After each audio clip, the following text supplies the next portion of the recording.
Айлық маянасына тақалып қалыптағы көпчүлүк кадрлар миграцияға кетип қалған учурлар көп болот да. Алыскы Баткен жергесинде калктын маалымат менен камсыз кылууда алгачкылардан болуп, мындан 20 жыл мурун көз канатысы Салам радиосу уюшулган. Бул аралыкта радио мезгилдин агымына жараша иш алып барып, медиа компанияга айланып, социалдык тармактарда өзүн көрсөтүүгө басым коюуда. 2018 жылдан бери бизде Кыргызстан интерньюстун колдоосу менен YouTube канал, Facebook, Одноклассник баракчаларыбыз, сайт түзүлүп, өзүнчө алдыга кадам шилтемелерибиз жүрүп жатат. Аймактагы болуп жаткан окуялар, ийгиликтер бул мына азыр айттым го, YouTube канал, Facebook баракчалары менен дүйнө жүзүгө мындай өзүнүн аймагында жеткирилет да. Аймактык медиалар бүгүн жана эртең аталышта теманы талкууга алган ийгиликке кадам 2 медиа форуму Нарын шаарында уюштурулду. Ага өлкөнүн бардык аймактарынан 70 журналист, 10 чукул медиа эксперттер катышып, тармактын өнүгүшү менен кемчилигин талкууга алышты. Албетте, эгемендик жылдардан бери өлкөдө сөз эркиндиги орун алып, калктын үнү бийликке жетип, журналисттердин тилектештиги бир калыпка түшүп келүүдө. Биздин журналистикада абдан да чоң өзгөрүүлөр болду. Бир топ жаңы багыттагы медианын түрлөрү ачылды. Телевидение менен радионун бир топ жаңы багыттагы ыкмады иштеген тармактары кеңири кулачын жайды.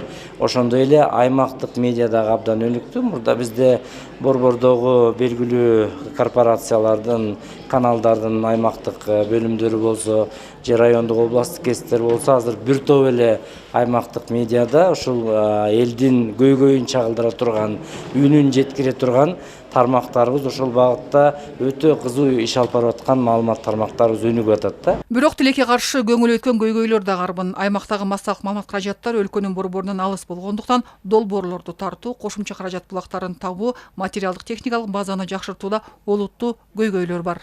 Аймактык медиага чындыгында көңүл керектүү деңгээлде бурулбай келет. Аймактагы медиалар өзү менен өзү болуп атышат. Кантип жашаш керектигин алар каржыны эптеп табышат. Техникалык базасы керектүү деңгээлде эмес. Баягы ишмердүүлүк жүргүзүү жагынан бир топ мындай кыйынчылыктар бар да. Анан ошонун кесепетинен биз ошол ийгилик сырын жараткан, ошо ийгиликти багынткан биздин аймактык кесиптештер ошол жерден келип, ошону кантип жолун тапса болот, ошо кыйынчылык кырдаалдан кантип чыгыш керек, ошонун багыттарын кантип аныктаса болот, жолун кантип тапса болот, ачкычын кимден алса болот деген маселелердин негизинде ушул эртең деген сөздү кошконбуз да. Ал эми кесипкөй кадрлардын жетишсиздиги башка маселелердин бири. Аймактарда медиа мекемелердин аздыгы, айлык маянанын төмөндүгүнөн улам тармак адистери көп тартыла бербейт. Мындай шартта колдоо бар мүмкүнчүлүккө жараша адистердин кесипкөйлүгүн арттыруу аракеттери жүрүшү зарыл.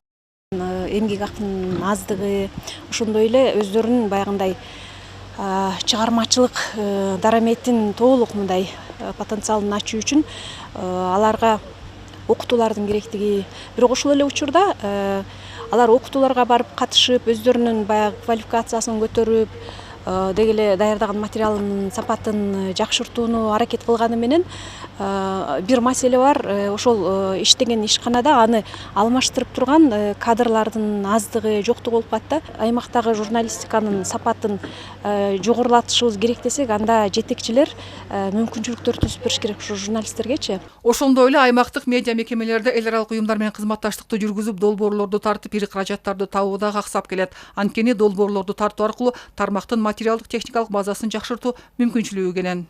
Аймактык медиаларды өнүктүрүш үчүн биринчи кезекте ошол аймактык медиада иштеген жетекчилери, жамаат өздөрү кандайдыр бир кырдаалдан чыгуунун жолун издеш керек. Бир эле мамлекеттин эсебинен жашаш кыйыныраак болуп калат. Себеп дегенде мамлекеттин бүгүнкү күндө берген аймактык медиага берген каржылоосу бул толук кандуу ошол ЖМКны кармаганга жетпейт. Каржы булактарын издөөнүн жаңыча жолдорун издеш керек. Мисалы ошол эле эл аралык донорлорго, уюмдарга кайрылып долбоорлорду жазыш керек. Акыркы жылдары социалдык тармактардын жашообузга кириши медиа тармагынын ишин жер шаарына таратууга мүмкүнчүлүк түзүлдү. Мындай шартта массалык маалымат каражаттары эл аралык стандартты кармана билүүсү зарыл.